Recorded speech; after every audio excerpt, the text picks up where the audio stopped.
Bonjour et bienvenue dans Avez-vous choisi, le podcast du vendredi qui vous invite à tout choisir dans votre vie. Je suis Oriane Savouré-Lucas, chef de projet dans la vie et serial choisisseuse de ma vie. Ce podcast, c'est l'occasion pour moi de partager avec vous réflexions, questionnements, lectures et ressources qui m'inspirent pour choisir ma vie. Régulièrement, je vous propose de faire la connaissance d'une personne que je trouve inspirante sur la question du choix. Et je partage avec vous une conversation que j'ai eue avec cette belle personne et son petit supplément d'âme. Une manière de poursuivre votre exploration du territoire du choix à travers la découverte d'un parcours singulier. Aujourd'hui, je vous propose une conversation très spéciale pour moi. Une conversation que j'ai eue avec ma grand-mère, que j'appelle Maminou, par un bel après-midi du mois d'août dernier.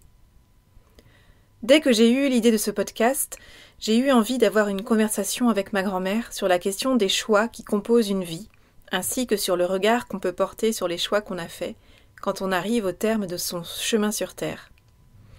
Ma grand-mère a tout de suite été emballée par mon idée de podcast sur le thème du choix, et elle a accepté ma proposition. Lorsque nous avons enregistré cette conversation, ma grand-mère était dans l'hiver de sa vie. Depuis cet enregistrement, ma grand-mère est décédée. Ma grand-mère était une femme singulière et elle a eu une vie extraordinaire. Quand j'étais en 5e, ma prof de français nous a un jour donné comme sujet de rédaction « Décrivez une personne originale de votre entourage ». J'avais choisi ma grand-mère et j'avais récolté un 7 sur 20.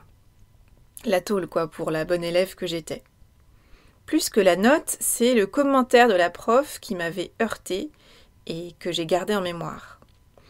Sans doute votre grand-mère est-elle originale, mais vous nous proposez là le descriptif d'une grand-mère ordinaire.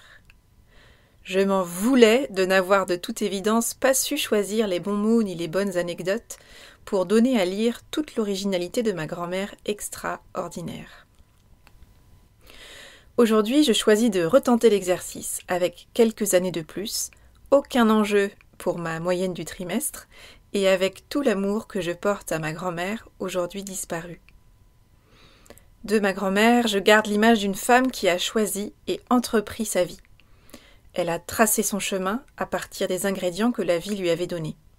Et c'est cette posture audacieuse, courageuse qui l'a emmenée à explorer des territoires de vie et du monde qu'elle n'était a priori pas destinée à visiter. Cette audace a été et reste une formidable source d'inspiration pour moi.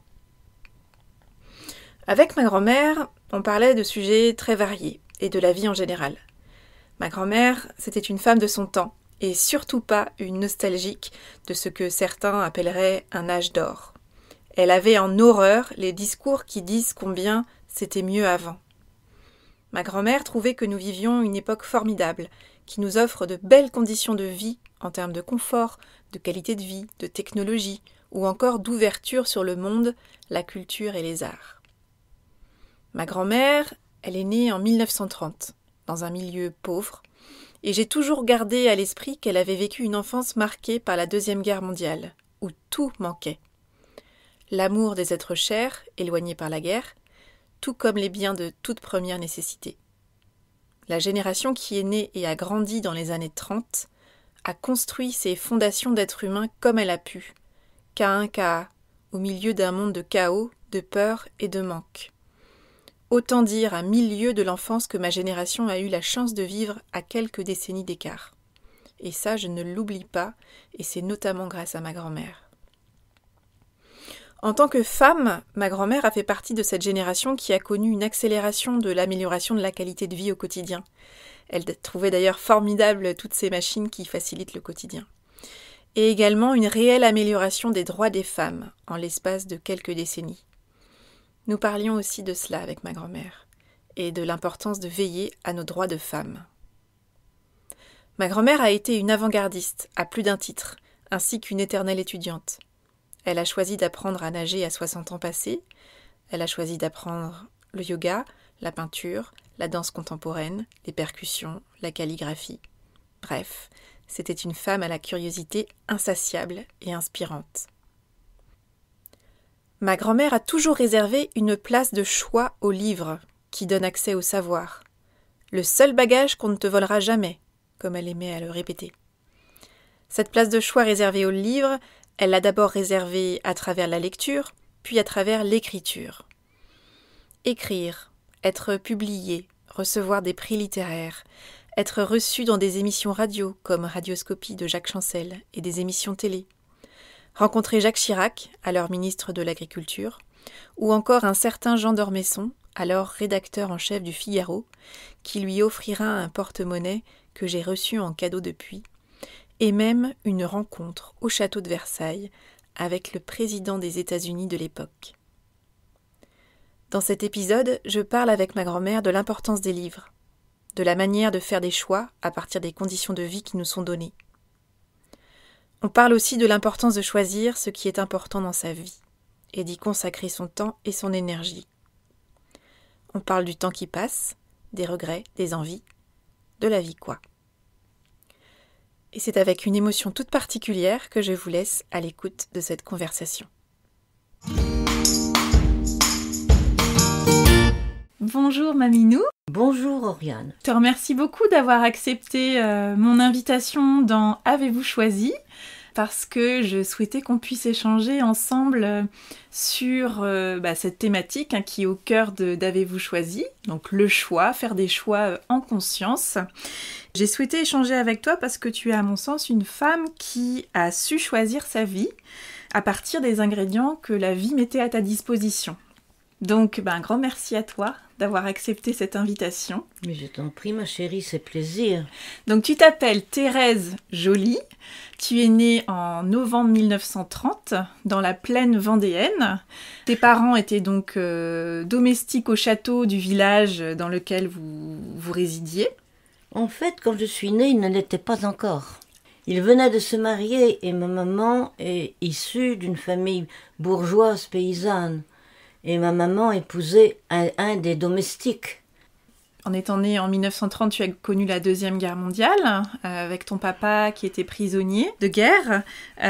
Tu as donc connu toute cette période difficile, de manque aussi, de rationnement.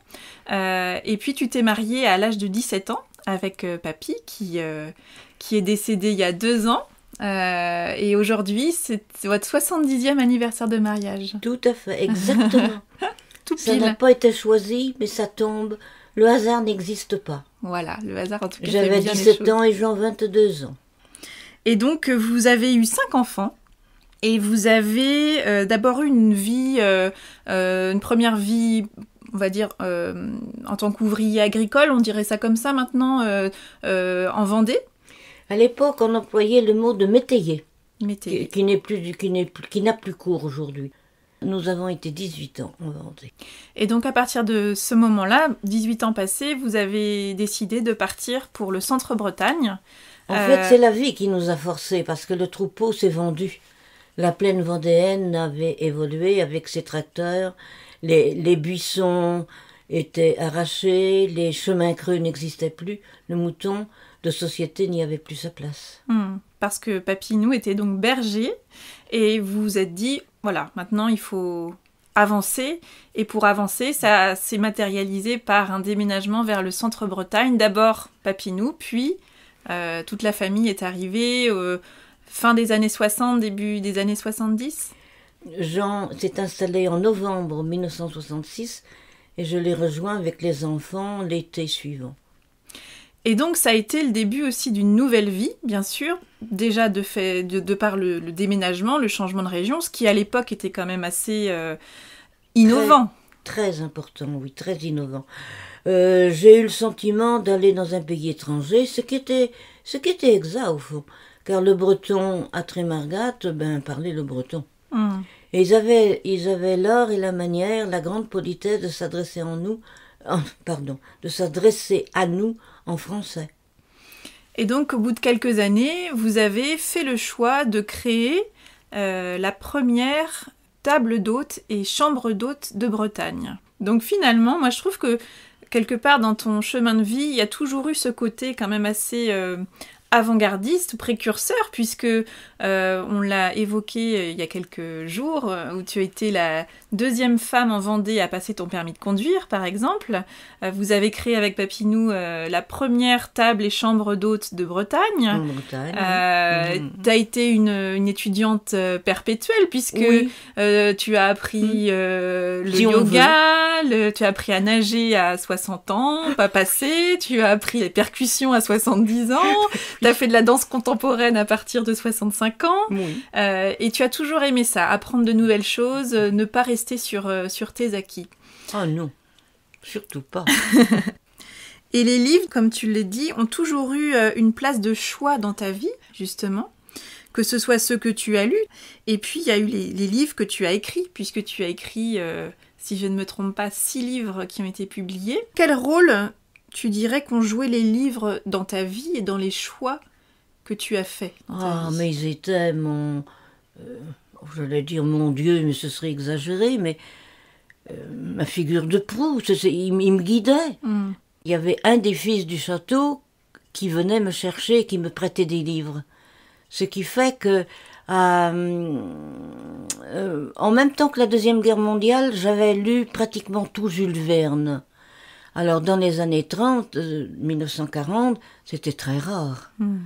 Et le fait de passer à l'écriture, donc tu avais une quarantaine d'années quand tu t'es mise à l'écriture et à être publiée, qu'est-ce qui t'a été l'élément déclencheur pour toi de ce choix de l'écriture? C'était dans l'histoire cachée. Parce que toute ma vie, personne ne savait. J'avais toujours des bouts de papier dans... Et puis, bien, il s'est trouvé que j'ai eu la chance d'être invitée par la deuxième chaîne. C'est qu'en 1970, un petit embryon, et puis là, j'ai eu la chance de plaire à Armand Jameau, à d'autres personnes. Et comment tu choisissais tes thématiques d'écriture? Comment je les choisissais? Ils s'imposaient à moi, en fait. Parce que je vivais dans le moment présent et mes aspirations, mes rêves. En arrivant en Bretagne, je me suis trouvée sans profession en dehors de mon travail. Les aînés étaient en pension, donc je me suis trouvée toute seule avec Jean et Damien et je me suis inscrite à un cours de français. Et ce monsieur qui c'était un écrivain, eh bien, il a voulu me rencontrer. Et il nous avait invités, donc ma famille et moi, et il m'a encouragée à écrire. En fait, c'est grâce à lui, c'est grâce à mes devoirs que j'ai osé présenter des manuscrits à des éditeurs. Oui, à des éditeurs, merci. Et puis ça a marché. Voilà. Au-delà de tout ce que j'aurais pu espérer, mais pour moi, ça allait de soi. J'ai même eu des prix littéraires. Ben oui. Mais voilà. Et j'ai même été invitée au château de Versailles lorsque le président des États-Unis est venu, qui s'appelait Carter. Oui, Jimmy Carter. Jimmy Carter. Et quand il m'a serré la main, j'ai dit c'est merveilleux, c'est merveilleux. Et il avait un visage tellement rayonnant, tellement humain. Tu sais, Oriane, ce qu'il m'a répondu? Yes, my lady, yes, my lady. Et puis il m'a serré les mains très fort. Voilà, c'est tous mes échanges avec le président des États-Unis. Mais j'étais bien contente. Donc l'écriture t'a emmené, le fait d'avoir eu cette audace d'aller au bout de ton choix d'écriture, ça t'a amené vers des sphères que tu n'aurais jamais imaginées petite fille. Mais j'étais invitée dans les châteaux. Et du coup, avec le temps, est-ce que tu as réussi à identifier les conditions qui sont propices à un choix qui est juste pour toi? En ce qui me concerne, je ne savais pas que c'était important de choisir. Et je choisissais à mon corps défendant.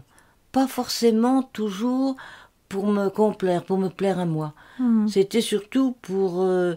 ma priorité, c'était le bien de ma famille.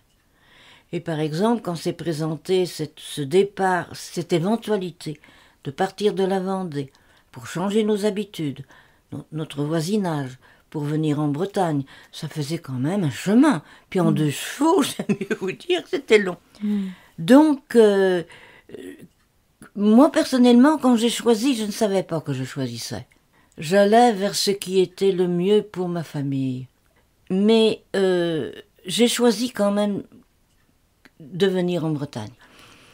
Ça m'est arrivé de faire de mauvais choix plus jeune, et après, avec le temps coulant, je me disais « Ah, mais j'aurais pas dû choisir ça », et je me suis habituée, je me suis obligée à écouter mon instinct. Voilà. Il faut bien écouter sa petite voix intérieure. Et si elle vous semble aller à l'encontre de ce qui serait recommandé, eh bien non, elle a raison. Ça s'avère après que cette petite voix, elle avait raison. Finalement, j'ai peut-être fait les bons choix quand même. Oui, je pense. Donc finalement, ça s'est ajusté, ta manière de choisir. Déjà, tu t'en as pris conscience et après, tu l'as ajusté en allant de plus en plus vers ce qui intuitivement te paraissait le plus juste. Ah oui, même encore aujourd'hui. Mais alors, en vieillissant, on se fatigue et puis... bon, mais j'avais quand même confiance à mon ange gardien. Et encore aujourd'hui. Parfois, je lui dis, tiens, mes anges... mais j'ai décidé d'en avoir 3. Un seul, c'est pas suffisant. Et quand je suis trop fatiguée, une légion. Ça a l'air peut-être niaiseux, comme on dit au Québec, mais si on écoute ces voix-là, eh ben, on est dans le vrai pour soi et pour le bonheur des autres qui sont avec toi. Et justement, est-ce que tu as en tête un choix qui, pour toi, maintenant que tu es plutôt dans l'hiver de ta vie, qui a été un choix qui clairement a été déterminant pour le reste de ta vie? Quand mon père a été prisonnier, il a été absent de la maison 6 ans. Ma maman, elle m'a mise en pension pour être une future institutrice. Et quand mon père est revenu de la guerre, j'ai refusé d'y retourner.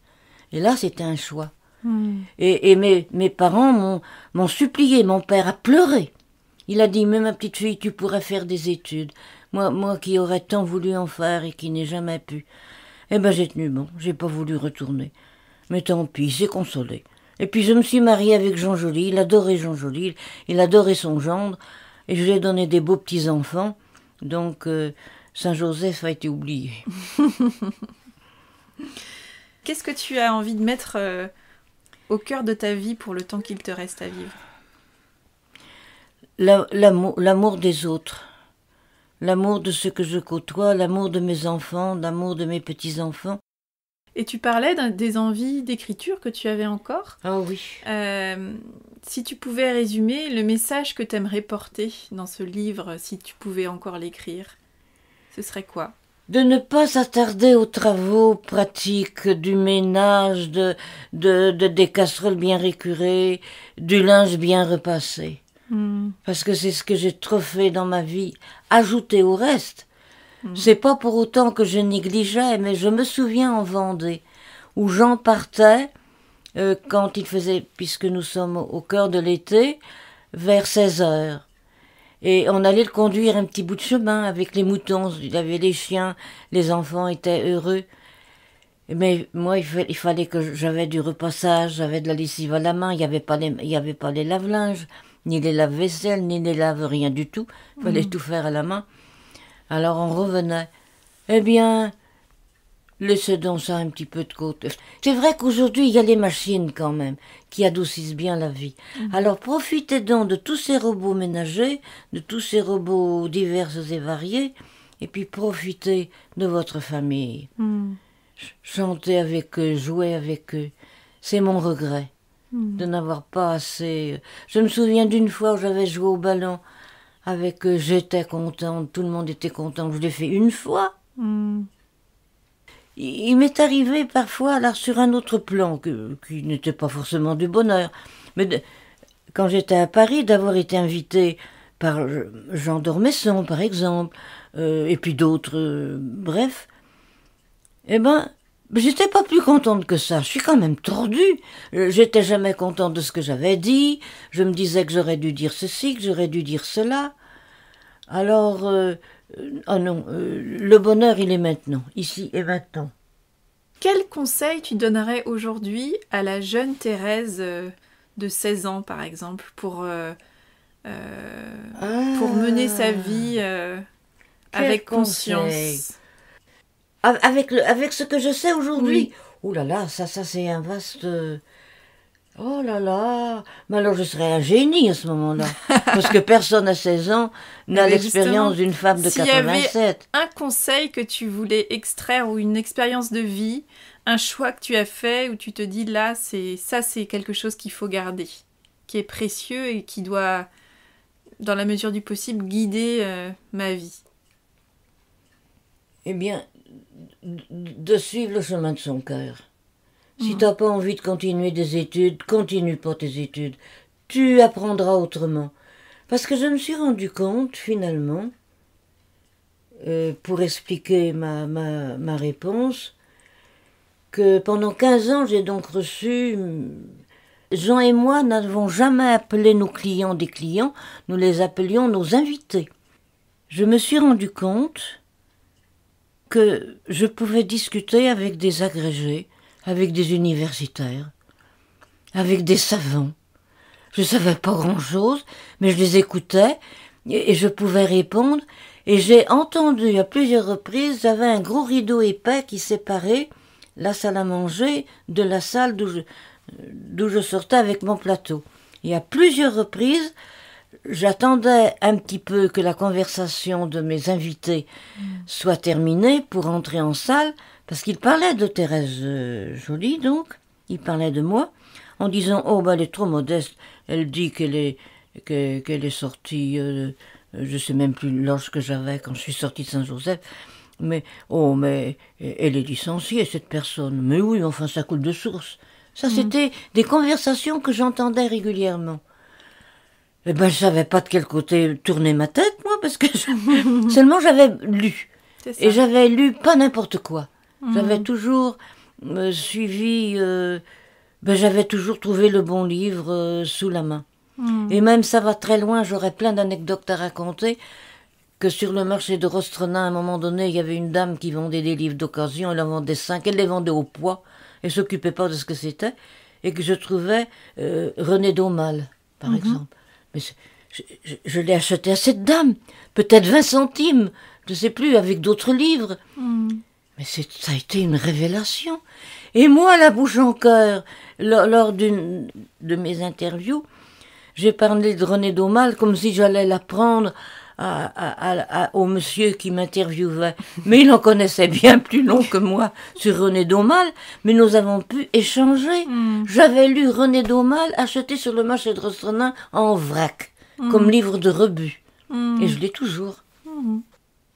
Donc finalement, dans ton parcours de vie, on retrouve beaucoup la curiosité, l'envie de découvrir, d'aller plus loin que ce qui est présenté devant soi. Les livres, bien sûr, et puis l'envie d'aller de l'avant. Qu'est-ce que tu en penses ? Oui, j'ai toujours eu des projets et je suis contente parce que finalement, ce que je souhaitais, je l'ai réalisé. En fait, tiens, de parler avec toi, tu parlais tout à l'heure de la danse. Mais à passé 60 ans, je suis montée sur la scène où j'avais été sélectionnée avec... Nous étions 5 dames. Pas un bonhomme s'était présenté. Alors, elles ont été les raclées, c'était à Saint-Brieuc, à la passerelle, s'il te plaît. Alors, ils ont réussi à récupérer 2 messieurs. Donc, on avait donné un spectacle comme ça. Ça, je le souhaitais.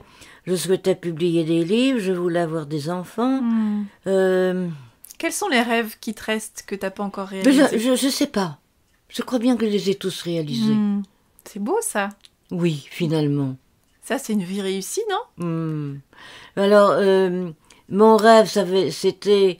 Je l'entendais dire à mes parents. Ils rêvaient d'avoir leur maison, mais ils prétendaient n'avoir jamais d'argent pour l'acheter. Ça se présentait pas. Puis c'était vrai. Bon. Alors, et moi aussi, c'était avoir une famille puis une maison. C'était important. Oh, c'était pas très grandiose, hein. Mais enfin, pour moi, c'était une valeur primordiale. Et puis, autrement, comme rêve, eh bien, j'ai rêvé quoi ? J'ai rêvé de conduire ma voiture, j'ai rêvé... Mais ça, c'était il y a longtemps, évidemment. J'ai rêvé d'avoir des enfants. J'ai rêvé d'exercer table d'hôte. Je l'ai fait pendant 15 ans. Et même, ça a dépassé mes rêves. Parce que quand même, avoir été invité par Jacques Chancel, avoir été invité Alors, un soir, je rentre à la maison, nous avions été invités à la réception du sous-préfet de Guingamp, qui partait être préfet à Pau et qui nous avait invités, s'il te plaît. Et en arrivant, il y a Damien qui avait dans les 9 ans, qui était dehors, il était resté tout seul. Maman, maman, on n'arrête pas de téléphoner de Paris, tu as le prix Eugène Leroy. Oh, j'étais tellement contente. C'est pour les bergers, le livre Les bergers Non, Marie-Terre. Et donc, oh, je me suis dit, eh ben, je sais pas ce qui m'a poussée. C'est pas, on pourrait dire, si on était vulgaire, du culot. Non, c'était pas du culot. Le besoin de partager. Je venais de dire au revoir au sous-préfet. Je décroche mon téléphone, j'appelle le sous-préfet. J'ai eu le sous-préfet au bout du fil. Et je lui dis que j'avais donc le prix Eugène Leroy. Oh, il m'a dit, bon, bien écoutez, j'en suis ravi pour vous. Je vais dire ça à mon fondé de pouvoir. Enfin, je sais plus trop. Toujours est-il que le sous-préfet de Guingamp a fait ce qu'il fallait. Et quelques jours plus tard, peut-être 2 semaines plus tard, je reçois une lettre avec un sigle de la République dessus. J'ai cru à une publicité. Et ma foi, je l'ouvre. Que lis-je ? Une invitation à la réception de Jimmy Carter, le temps de janvier, je sais plus trop, mais avec monsieur, tous les deux invités, et ce qui m'a frappé, conseiller robe longue et costume noir, et costume sombre, pardon, pas noir, sombre. Ah ben j'y croyais pas, dis donc. Ah ben dis donc. Pour conclure notre échange sur le choix et l'importance de faire des choix en conscience dans sa vie, quel est le message que tu as envie de laisser sur cette question-là ? Le message que j'aimerais de laisser parler son cœur. On ne se trompe jamais. Toi qui as donné une place importante au livre dans ta vie, si tu devais choisir un livre qui a été vraiment un livre qui t'a ouvert le champ des possibles dans ta vie. Dictionnaire Larousse. Le dictionnaire Larousse. Ça a été mon premier vrai livre. Le dictionnaire Larousse de mon père qu'il avait eu pour son certificat d'études. Et je crois que le dictionnaire, c'était inépuisable. Je prenais un mot, mais je n'arrivais pas à le placer dans la conversation. Oui, je pense que c'est un dictionnaire. Parce que là, tu as tout.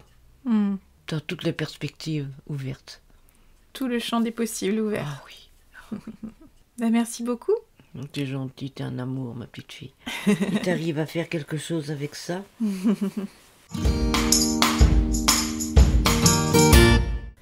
Oui, Maminou, j'ai pu faire quelque chose avec tout ça. Merci du fond du cœur de m'avoir offert ce souvenir sonore. Je conserve au creux de mon oreille et de mon cœur le conseil de ma grand-mère de toujours suivre la voix de son cœur. C'est un héritage précieux qu'elle m'a légué. Et vous, que vous a inspiré cette conversation ? Je vous invite à l'identifier, à identifier l'idée, la phrase ou le mot que vous choisissez d'en retenir. Avec quoi de nouveau repartez-vous de cette conversation ? Quel est le petit pas que vous pouvez planifier dans les prochains jours pour mettre en œuvre dans votre quotidien ce qui vous a inspiré justement ? Si les mots de ma grand-mère vous ont touché, je vous invite à découvrir ses livres. Les bergers, Marie-Terre, Le marigot, Aux couleurs du diable, Livret de famille, ou encore La houlette et les étoiles. En choisissant de partager cette conversation avec ma grand-mère, je vous remets également une invitation. Une invitation à avoir une conversation sur les choix d'une vie avec vos propres grands-parents, si vous avez encore la chance de les avoir près de vous, ou avec toute personne avec laquelle vous aimeriez avoir ce genre de discussion. Ces conversations profondes sont souvent rares, mais elles sont toujours précieuses et éclairantes. Et si vous y pensiez, la prochaine fois que vous verrez vos grands-parents ou cette personne avec laquelle vous aimeriez tant avoir ce type de discussion? N'attendez pas le moment idéal. Il n'y aura pas de moment plus parfait que votre prochaine rencontre avec eux pour le faire.